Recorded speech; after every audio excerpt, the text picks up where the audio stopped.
Olá, meu nome é Cristine Azevedo e nós estamos aqui por uma educação emocional.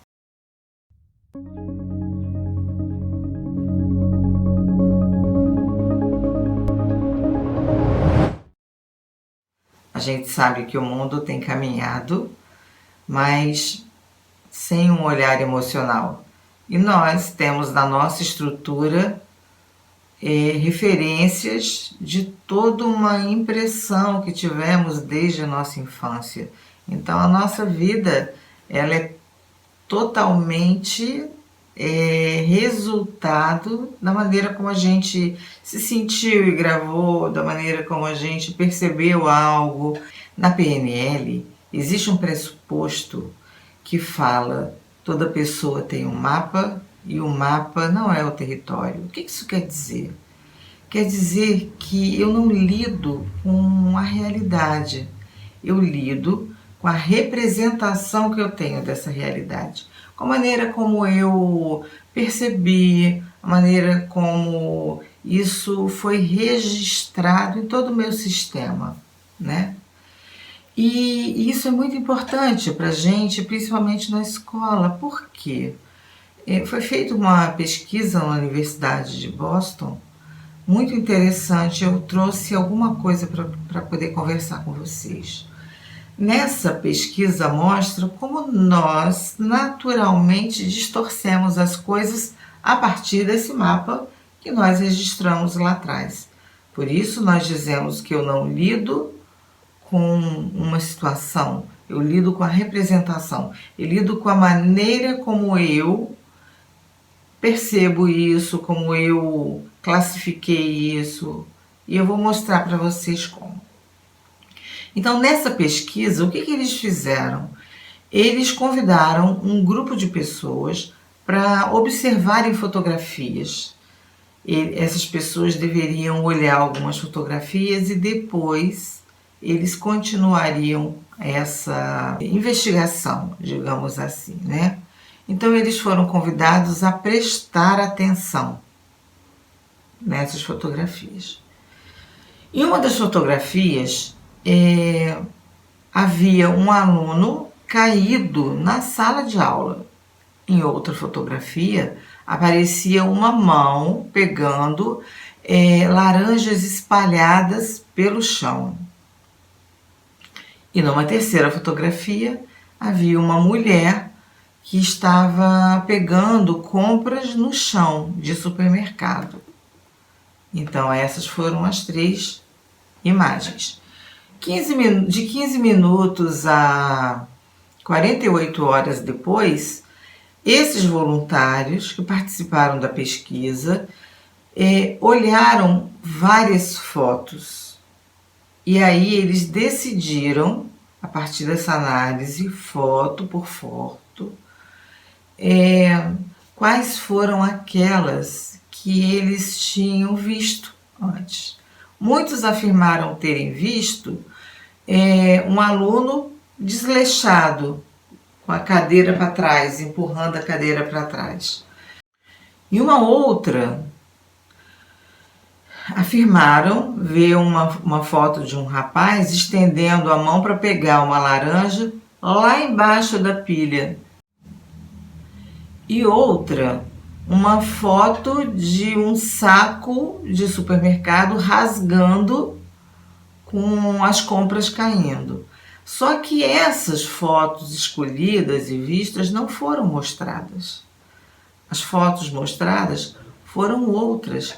Não houve, por exemplo, como causa um saco rasgado e como efeito uma porção de compra no chão. Só que essa foi a percepção que as pessoas tiveram. Então elas lembraram de algo que não foi visto, mas que foi deduzido em suas mentes. Então a conclusão disso é que a mente tem um impulso muito forte de inferir, mostrando causa e efeito. A gente tem uma tendência a deduzir as coisas a partir das nossas representações internas, que nem sempre são verdadeiras. é o que a gente chama muitas vezes de julgamento, falsas memórias. A gente vê uma situação e a gente faz uma conclusão de toda uma situação, a gente dá uma interpretação pessoal àquilo que está sendo observado e a gente acha que é verdade. E a gente acha que é real. Por isso que a gente precisa estudar cada vez mais, por isso que a gente precisa ler cada vez mais, por isso que a gente precisa voltar àquele estado limpo, zero, de apreciação, para que a gente possa olhar as coisas como são, independente da maneira como nós classificamos a partir daquilo que a gente tem no nosso mapa de mundo. Porque o nosso mapa de mundo é do tamanho do conhecimento que a gente tem do mundo. Se a gente começa a ter muitas afirmações a partir de uma maneira primária, onde nós guardamos, classificamos e acreditamos ser real, e acreditamos que sejam reais, o que acontece é que a gente pode tropeçar na vida por muitos desencontros nas nossas relações, na nossa sala de aula, né? Então, enfim, o que acontece é que as nossas memórias, elas são construídas em cima de todas essas percepções que nós tivemos a vida toda. Isso não quer dizer que essas representações sejam totalmente corretas. Às vezes existe alguma distorção a partir de uma dor, a partir de um significado que eu dei que não foi o melhor. Compreendem? Uma vez gravada essa memória no cérebro, ela passa a contribuir para a distorção. Então, a gente começa a criar na nossa vida algumas histórias enviesadas a partir de flashes gravados, onde a gente jura que algo foi real e, na verdade, foi uma impressão. E a gente começa, ao longo da vida, a responder em cima dessas memórias, que nem sempre são reais, mas são uma interpretação que demos lá atrás em algum momento. Por mais que uma pessoa insista na exatidão dessa percepção, nunca se poderá determinar a perfeita correspondência entre fatos em si e as memórias que vieram desse fato. Essa não é uma percepção real. Por que a gente está lidando com isso agora? Eu fico imaginando como teria sido bom se na minha infância eu tivesse tido educadores responsáveis já com esse conhecimento. Na verdade, não tínhamos. Eu não tive isso, nós não tivemos isso lá atrás. Salvo algumas poucas crianças que tinham seus pais, talvez, com informações maiores, o que não era a maioria. Então, quanto nós podemos ajudar nossas crianças a entenderem as coisas que acontecem de uma forma apreciativa, sem classificar como bom ou ruim, porque nada tem significado senão aquele que eu atribuo. Tem uma história interessante que aconteceu há muito tempo atrás. Um menino vivia numa aldeia. Nessa aldeia, uma cavalaria passava todos os dias de manhã. E ele gostava tanto de cavalos que ele ia para a rua onde acontecia essa passagem dos cavalos para olhar os cavalos, e ele admirava, encantado. Aconteceu que um dia havia um potrinho que estava atrapalhando a passagem, o correr dessa cavalaria. E O cavaleiro que estava conduzindo, olhando aquela criança tão apaixonada, falou: menino, você quer esse cavalo para você, esse potrinho? E ele ficou totalmente feliz, porque aquele era um sonho em silêncio. E ele levou para casa. Chegando em casa, mostrou feliz para o seu pai o cavalinho que ele tinha recebido, que ele ganhou naquele dia. Aconteceu que um vizinho olhava e falou: nossa, seu filho tem muita sorte. E o pai falou: pode ser sorte, mas pode ser azar. Passado alguns dias, o menino ficou ali, tomando conta do cavalo, cuidando desse cavalinho.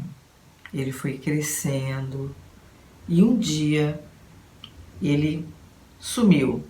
Ele se soltou e foi para a floresta. O menino muito triste, seu pai consolando, vem o vizinho e fala: nossa, o seu filho tem muito azar. Ganha um cavalo, cuida do cavalo com tanto carinho e o cavalo foge. E o pai fala: pode ser azar, mas pode ser sorte.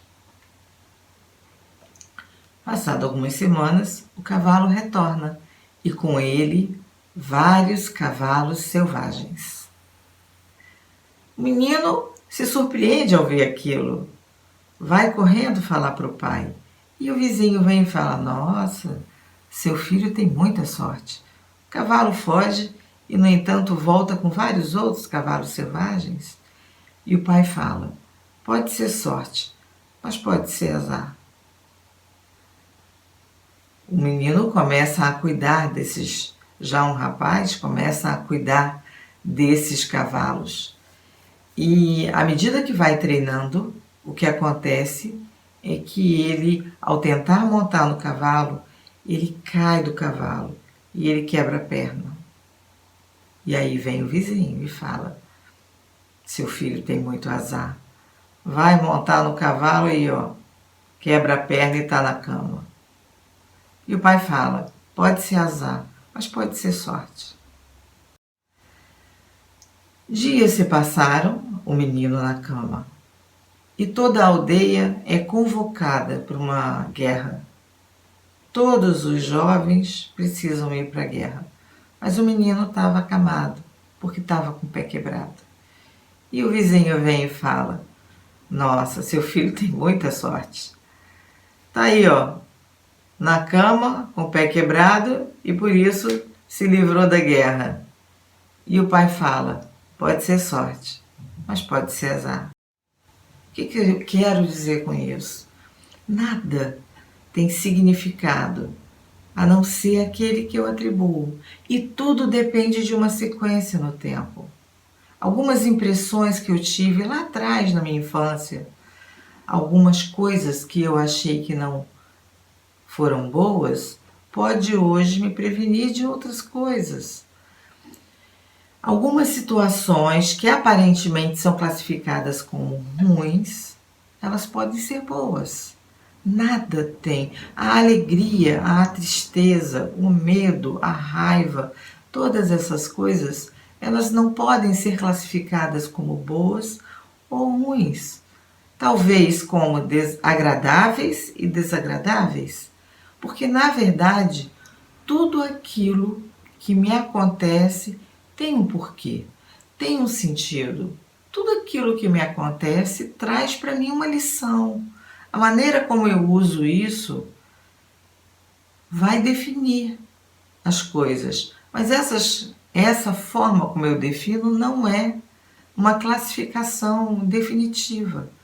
Por isso é importante que a gente volte ao estado de apreciação, que a gente volte àquele momento onde eu olho, eu aceito, eu compreendo e sigo a minha vida da melhor forma possível, porque nada é definitivo, porque nada pode ser classificado.